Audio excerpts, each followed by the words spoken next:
বাংলাদেশকে এখন এশিয়ার দ্বিতীয় সেরা দল। বিগত ৩০ বছরের মাঝখানে পাকিস্তান দলটা যে কাজটা করতে পারেনি অস্ট্রেলিয়ার মাটিতে, অস্ট্রেলিয়ার সাথে কোনো টেস্টে ড্র করতে, এখন কিন্তু বাংলাদেশ ২৩ বছর পরে অস্ট্রেলিয়ার কাছে এমনকি অস্ট্রেলিয়াকে হারাতে চলতেছে। আজকে তৃতীয় দিনের খেলা মোটামুটি শেষ হয়ে গেছে, আমরা কিন্তু বলতেই পারতেছি বাংলাদেশ অন টপে আছে। কি কারণে? আজকের দিনের শুরুতে কিন্তু ১৫৩ রানের লিড ছিল বাংলাদেশের, ওই লিডটা কিন্তু আমরা বাড়াইয়া ২২৮ পর্যন্ত নিতে পারছি। এমনকি যখন অস্ট্রেলিয়া ব্যাটিং করতে আসলো দ্বিতীয় ইনিংসে ১৬১ রানে আমরা কিন্তু তাদের ৪টা উইকেট ফেলে দিচ্ছি, বড় বড় ৪টা উইকেট। এখনো কিন্তু অস্ট্রেলিয়া 67 রানের পিছনে পড়ে আছে। যদি আগামীকাল সকালে আমাদের বলাররা যদি টপ টপ করে ১ থেকে ২ উইকেট ফেলাই দিতে পারে, তখন কিন্তু আমরা বলতেই পারবো যে আমরা এই ম্যাচটাকে খুব সহজে আমাদের পকেটে ভরতে পারবো। এমনকি অস্ট্রেলিয়ার মাটিতে আমরা ইতিহাস গড়তে চাইতেছি। ভাই রে ভাই, কোন ধরনের একটা টেস্ট ম্যাচ হতে পারে, সমগ্র বিশ্ব কিন্তু ভূমিকম্পের মতো নড়ে যেতে পারে যদি বাংলাদেশ এই কীর্তিটা করে দেখাইতে পারে। এখন যদি কোনো কারণে আগামীকাল সকালে যদি ক্যামেরন গ্রিন আর এলেক্স কেরির মাঝখানে এই পার্টনারশিপটা যদি একটু লম্বা হয়ে যায়, এমনকি অস্ট্রেলিয়া যদি একটা লিড নিতে পারে, তাহলে কত রান আমরা চেস করতে পারবো? এই যে একটা প্রশ্ন আপনাদের করতেছি, সকলে কিন্তু কমেন্টস করে জানাবেন। অস্ট্রেলিয়া কত রানের টার্গেট দিলে আমরা খুব ইজিলি পরে ব্যাট করে চতুর্থ ইনিংসে সেটা নিতে পারবো? আজকের দিনের শুরুটা কিভাবে হতে পেরেছিল আজকে যদি খেয়াল করে দেখেন, আজকের দিনের শুরুটা কিন্তু ভালো যায় নাই।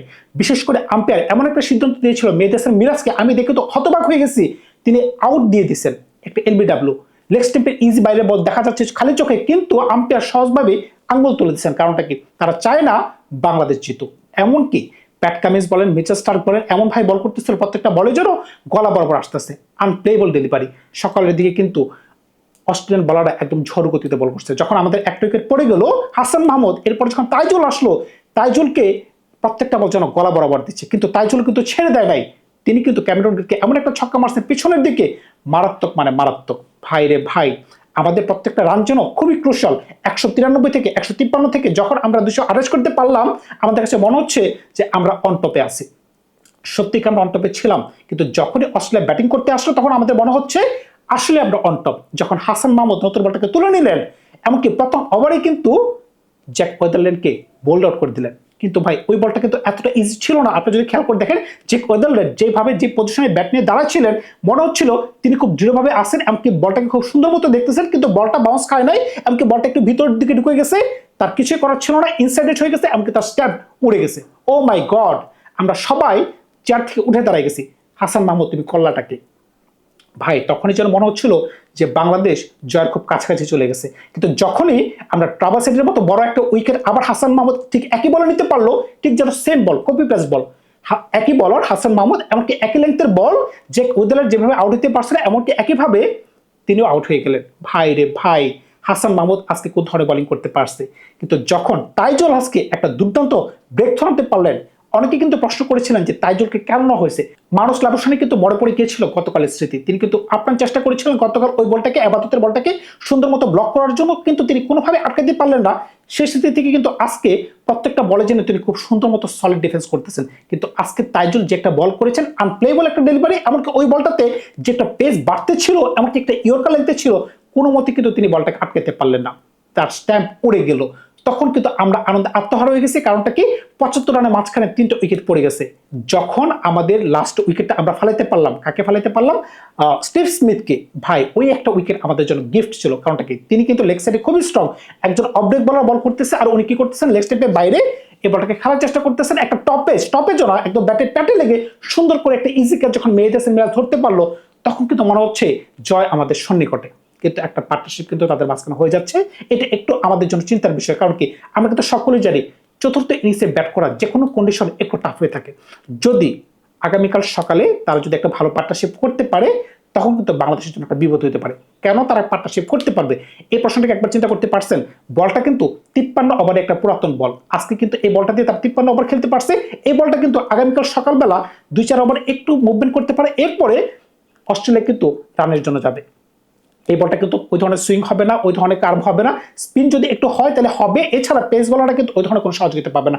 এটা কিন্তু অস্ট্রেলিয়ার জন্য একটা প্লাস পয়েন্ট। যদি অস্ট্রেলিয়া যদি উইকেট না হারায় আর যদি এই বলটাতে তারা রান করতে পারে, তখন কিন্তু বাংলাদেশ একটু বিপদে পড়তে পারে। কিন্তু যখনই বাংলাদেশের সাথে দ্বিতীয় নতুন বলটা আসবে, তখনই কিন্তু হাসান মাহমুদ, তাসকিন, এবাদত তিনজন মিলে কিন্তু অস্ট্রেলিয়াকে উড়াই দিতে পারবে। আবার অন্যদিকে রান খাওয়ার কিন্তু একটা ব্যাপক সম্ভাবনা থাকে। কি কারণে? নতুন বলে কিন্তু রান করে ইজি, কারণ কি ব্যাটে সুন্দর মতো বল আসে, এমনকি ব্যাটে যখন সুন্দর মতো বল আসে, তখন ব্যাটসম্যান কিন্তু রানের জন্য যায়। এখন বাংলাদেশ কালকে কোন ধরনের পরিকল্পনা করতে পারে? আমাদের কি শুরুর দিকে কি আমরা স্পিন করব, নাকি পেস দিয়ে আমরা তাদেরকে আউট করার চেষ্টা করব?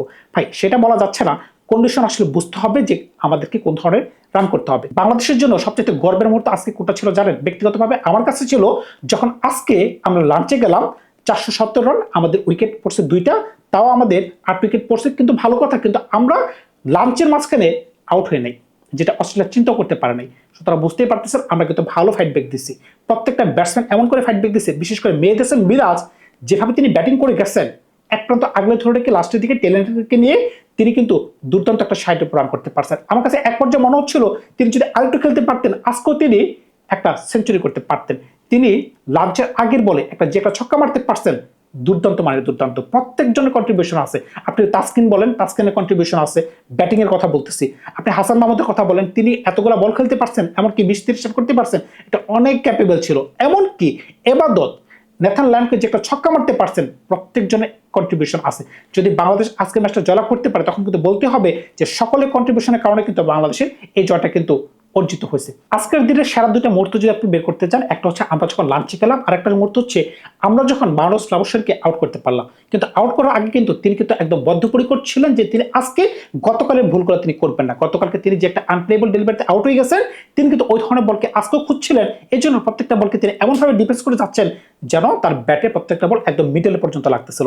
একবার কিন্তু তিনি এমন একটা কাজ করছেন, তিনি বলটা চেয়ে দিয়েছেন, এমনকি আমরা খুবই আনন্দিত হয়ে মনে করেছিলাম যে তিনি এলবিডব্লিউ হয়ে গেছেন, কিন্তু বলটার হাইট বেশি ছিল বলে তিনি ওই জায়গাটা বেঁচে গেছেন।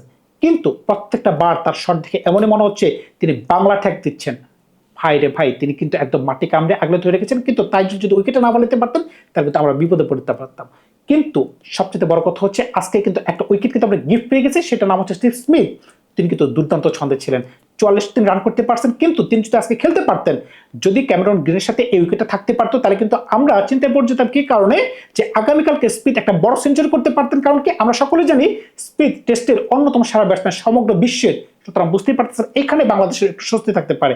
তবে চিন্তা কিন্তু এখনো মুক্ত হয় নাই। কি কারণে? আপনি যদি মনে করেন যে না, টেস্ট ম্যাচ এখন আমরা জিতে গেছি, সেটা কিন্তু ভুল হয়ে যাবে।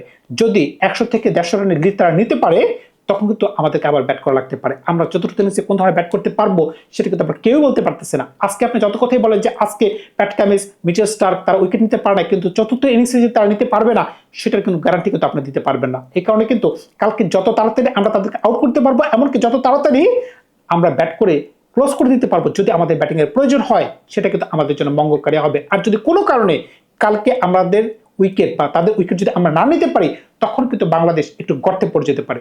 তবে আগামীকাল যদি আমরা খুব শুরুতে তাদেরকে আউট করতে না পারি, আর যদি কোনো কারণে তারা 170 বা 180 রানের যদি টার্গেট আমাদেরকে দিয়ে দেয়, তখন কিন্তু আমরা চতুর্থ ইনিংসে একটু ঝামেলায় পড়তে পারি। সেটা হচ্ছে আমার ব্যক্তিগত মতামত। আপনারা কিন্তু কমেন্টস করে জানাতে পারেন কত রান সর্বোচ্চ আমরা চতুর্থ ইনিংসে খুব ইজিলি চেস করে নিতে পারবো। সেটা কিন্তু আপনাদের কমেন্টস করলে আমরা বুঝতে পারবো। ধন্যবাদ সবাইকে। ভালো থাকবে আপনারা। নতুন কোনো গল্প নিয়ে খুব শীঘ্র হাজির হবো আপনাদের সাথে।